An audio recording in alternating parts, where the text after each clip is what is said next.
Three, two, one. Wow, amazing! 揺れた歌が世界にまだ僕は透き通って見えなくなって見つめないで僕の心は濡れて描いた世界の中であなたを傷つけたくはないよ溺れて僕の心最後のままHello my friend, Monami Watashi no Tomodachi. Balik lagi di cerita manhwa. Kita akan melanjutkan cerita dari Global Killing. Video ini dibuat karena request dari Mikael yang minta untuk dilanjutkan Global Killingnya. Tapi sebelum kita mulai, gue mau ucapin thank you dulu nih buat kalian semua yang udah berdonasi di Super Thanks dan Saweria. Pertama-tama datang dari Saweria, namanya kata emak gue paling ganteng. Tahu dah si paling ganteng. Min, request all hell the sect leader dong. Karena ini manhwa pasti gue bakal buatin. Jadi tunggu aja ya. Berikutnya ada Niki Sinten. Katanya, update manhwa yang udah jadi tonghua dong please. Oke, nanti kita cari dulu ya. Kemarin rencana sih pengen bikin apoteosis. Tapi ternyata apoteosis itu resiko copyrightnya gede banget. Udah berapa kali diedit dan diupload, masih aja kena konten ID. Ya, jadi batal rilis deh. Buat kalian yang mau support channel ini dengan donasi, kalian bisa pilih antara Super Thanks atau Saweria. Tapi bagusnya sih Saweria ya, karena potongannya cuma 5%. Kalau Super Thanks 30%. Untuk Saweria, kalian bisa klik di pojok kiri atas. Atau kalian bisa cek di kolom deskripsi. Tapi untuk support, nggak harus dalam bentuk donasi. Dengan kalian menonton sampai habis dan memberikan like di video ini, itu udah sangat membantu mensupport channel ini. Kalian juga bisa join di grup Telegram dari komunitas Cerita Manhwa. Di situ kalian bisa sharing dan berbagi cerita dengan teman-teman baru. Dan nanti kalau gue ada masalah apa-apa tentang channel ini, pertama-tama gue pasti akan menginfokan terlebih dahulu di Telegram. Misalnya kayak gue telat upload, atau apalah itu. Makanya langsung join di grup Telegram ya. Tanpa perlu berlama-lama lagi, kita akan mulai aja ceritanya. Melanjutkan cerita sebelumnya, di mana Qin Feng telah berhasil mengalahkan Ratu Semut dan berhasil mendapatkan beberapa kemampuan. Skill dari main control, pasir, logam digabungkan oleh Qin Feng. Skill Qin Feng yang seperti tentakel menjadi semakin kuat. Tidak hanya itu, Qin Feng juga mendapatkan skill lainnya, yaitu pengeluaran energi. Pengeluaran energi ini mirip seperti inner ki, di mana energi ini bisa digunakan untuk menyerang musuh. Ditambah lagi, Qin Feng mendapatkan banyak box hadiah. Di saat Qin Feng lagi asik membuka petinya, tiba-tiba ada orang yang menghubunginya. Orang ini bernama Li Xuan. Tuan Qin Feng, aku memiliki sesuatu yang menarik nih. Jadi aku ingin barter denganmu. Kau mau nggak? Aku memiliki kartu peti gabungan dan ingin ditukar dengan pedang darah serigala. Kartu ini berada di peringkat 2, di mana kegunaannya adalah menggabungkan 5 peti rank rendah yang akan dirubah menjadi peti rank tinggi. Tapi dia memiliki batasan, hanya bisa digunakan untuk peti emas ke bawah. Dalam hati Qin Feng, ini cukup menarik.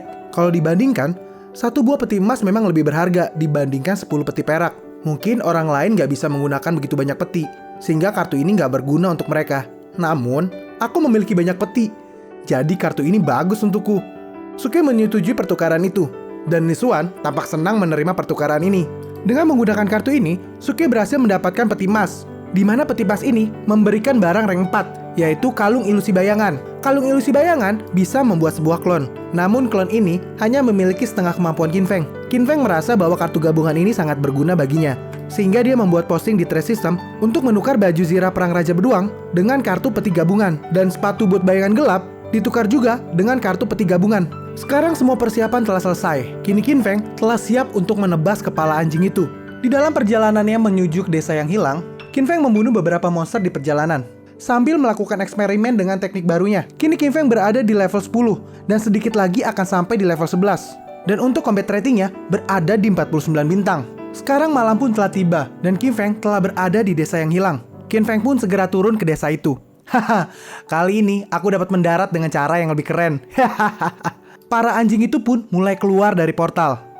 Dengan senyum jahatnya, Qin Feng berkata, "Hahaha, udah lama tidak jumpa."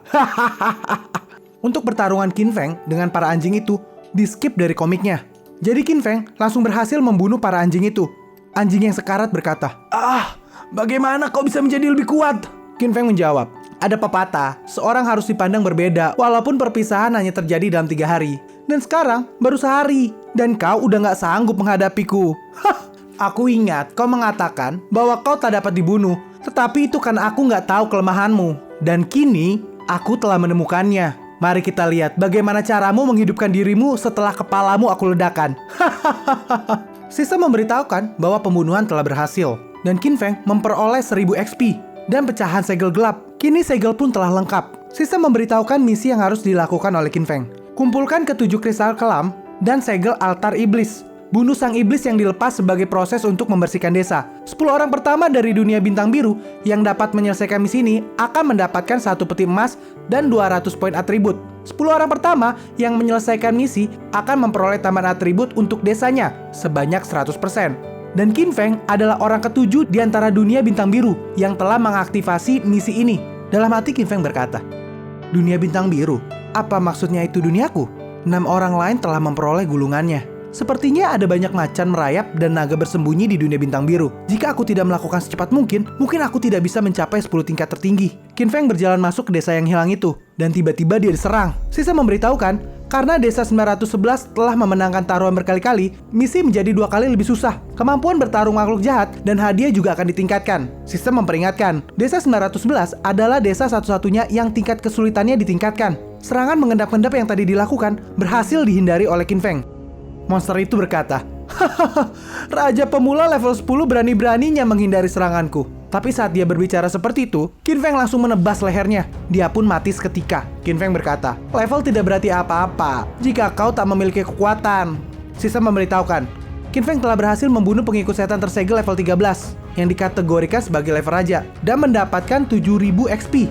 Kini Qin Feng berada di level 11. Serta Qin Feng juga berhasil mendapatkan 1 buah kristal kelam. Musuh berikutnya pun muncul. Dia berkata, "Orang gemuk itu hanyalah onggokan sampah." Suki memandang ke arah musuh itu dan menggunakan Endless Eye-nya. Dia adalah pengikut setan tersegel yang berada di level 14. Dan untuk bakat dan karakteristiknya tidak bisa dibaca oleh Endless Eye. Endless Eye menunjukkan bahwa musuh ini adalah raja pemula terdahulu, tetapi telah dihidupkan kembali dengan energi kelam setelah sekarat akibat serangan iblis jahat. Dalam hati Qin Feng, kemampuan bertarungnya luar biasa tinggi. Sepertinya ini karena kesusahan misi ditingkatkan. Jika aku mati di dalam misi ini, sepertinya aku juga akan menjadi pengikut iblis itu. Suki berkata, "Kau memang lebih kuat dari gendut itu." Musuh ini menjawab, "Hei, jangan bandingkan aku dengannya. Dia itu cuma sampah." Suki menjawab lagi, "Oh, bukankah itu hal yang agak terlalu kejam untuk diucapkan kepada temanmu?" Suki menggunakan pedangnya dan langsung menyerang pria itu sambil berkata, "Tampaknya kau harus pergi menyusulnya dan meminta maaf kepadanya." Pria itu membalas, "Kau hanya pemula level 11. Banyak sekali gayamu." Serangan dari Qin Feng berhasil ditahan oleh pria ini. Meski begitu, Qin Feng langsung bergegas memukulnya dan berhasil menghempaskan pria ini. Meski sudah terkapar, pria ini masih dengan sombong berkata, "Haha, aku lupa menyampaikannya bahwa lebih baik kau tidak menyentuhku.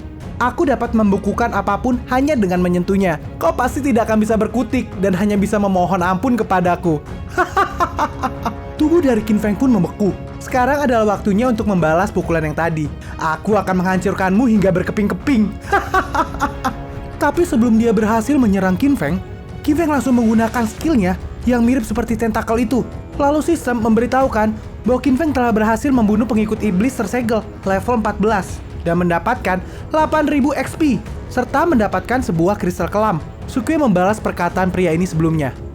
Lupa ku sampaikan kepadamu. Jangan berusaha untuk mendekatiku, karena mereka semua akan berakhir menjadi XP untuk meningkatkan levelku. Setelah itu, tiba-tiba terdengar auman monster, dan kabut pun semakin tebal. Dan muncul 4 pengikut setan tersegel, di mana mereka semua berada di level 15, dan combat ratingnya berada di 54 bintang. Qin Feng berkata, seharusnya terdapat 7 pengikut, karena ada 7 kristal kelam. Tetapi mengapa ada seseorang yang menghilang? 1 orang yang terakhir itu pun muncul di belakang Qin Feng. Qin Feng tampak kaget. Bagaimana bisa dia di belakangku? Aku bahkan gak bisa merasakan keberadaannya. Wanita ini langsung mengeluarkan skillnya. Qin Feng langsung terkena skill dari wanita ini. Apa yang sedang terjadi padaku? Aku merasa pusing. Aku gak bisa menggerakkan badanku. Siapa aku? Di mana aku? Tiba-tiba Qin Feng berada di padang bunga yang luas, dan dia melihat seorang wanita menari-nari dengan indah. Salah satu pengikut setan itu berkata, "Jadi kelemahan manusia ini terletak pada pikirannya yang rendah." Yang lain menjawab, "Haha, tamatlah dia. Dia telah membunuh Bing Chen. Pai Ruo pasti akan menggila." Qin Feng ternyata terkena ilusi dari wanita ini. Wanita ini berkata, "Datanglah kemari, berjalanlah padaku sedikit lebih dekat lagi." Saat tangan Qin Feng ingin menyentuh tangan wanita itu, para pengikut setan yang lainnya bergegas menyerang Qin Feng. Tapi Qin Feng tiba-tiba sadar dan berpindah di posisi belakang orang itu. Dengan menggunakan pedangnya, Qin Feng menebasnya menjadi 2. Tidak berhenti sampai di situ, pengikut yang lain pun langsung ditebas oleh Qin Feng. Hahaha, ketika kalian tertipu, memanglah waktu yang terbaik untuk menyerang. Hahaha. Kini tersisa hanya tinggal 3 pengikut. Sialan! Manusia ini telah mengelabui kita. Ternyata dia tidak terperangkap dengan ilusi. Mari kita serang bersama. Mereka bergegas menyerang Qin Feng. Tapi satu persatu dari mereka langsung dikalahkan oleh Qin Feng. Tersisa hanya wanita itu yang tiba-tiba muncul dari arah belakang Qin Feng. Qin Feng berkata, "Kau cari mati?" Lalu Qin Feng berbalik dan menebas wanita itu. Sayangnya, wanita itu berubah menjadi dedaunan. Dalam hatinya, kalau nggak salah tadi kan aku menebasnya. Ini sungguh aneh. Wanita itu pasti bersembunyi di balik kelopak-kelopak ini. Tiba-tiba dari kelopak itu ada serangan yang mengarah ke arah Qin Feng. Cah, sialan. Kelopak aneh ini menutupi penglihatanku. Aku harus berpindah tempat. Qin Feng langsung melompat ke atas. Tapi sayangnya, kelopak-kelopak itu bersatu dan berhasil mengikat Qin Feng. Ah, sialan. Wanita ini ternyata memiliki bakat ilusi dan bumi. Wanita ini tampak senang. Hahaha, kau sangat menarik. Masih level 11, tapi kau mampu membunuh banyak utusan roh level 15. Kau pasti memiliki rahasia. Aku tahu. Kau tak akan memberitahuku kan? Kalau begitu, aku akan membunuhmu. Kemudian, kubiarkan Raja Roh untuk memeriksa ingatanmu. Sebelum itu, ini adalah harga yang harus kau bayar karena telah mengelabuiku. Kau itu perlu dibeli pelajaran. Suke pun langsung dibanting, dilemparkan ke sana kemari. Sial, wanita ini sangat kuat. Tangan dan kakiku nggak dapat bergerak. Berarti kesempatan satu-satunya untuk menyerangnya hanya saat baju zirah kristalku hancur berkeping-keping. Aku harus segera melepaskan baju zirah kristal ini. Dengan begitu, badanku dan daun ini akan menjadi longgar.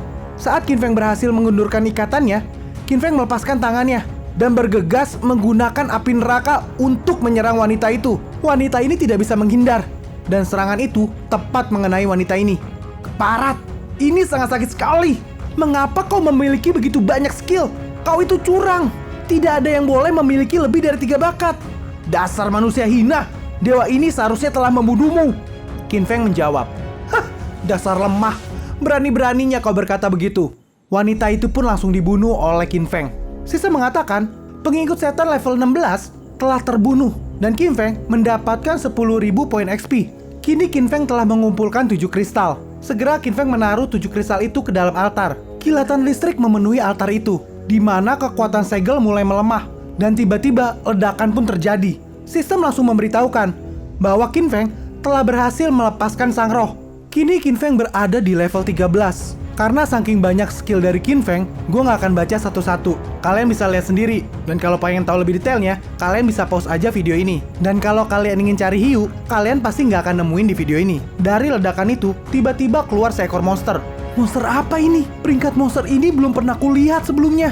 Monster itu adalah Red Messenger. Dia berada di peringkat Emperor dan levelnya berada di 17. Combat ratingnya berada di 71 bintang. Monster itu berkata, "Jadi itu kau yang membunuh bawahanku dan menghancurkan kerja keras 100 tahunku. Matilah kau!" Monster itu langsung menyerang Qin Feng. Sial, monster ini dengan mudahnya membuat tanganku mati rasa. Kekuatan ini sangat menakutkan. Monster itu terus menyerang Qin Feng secara bertubi-tubi. Kukira kau cukup kuat karena bisa membunuh bawahanku. Ternyata kau mengecewakan. Di bawah tekanan tangan monster itu, Qin Feng berusaha bangkit.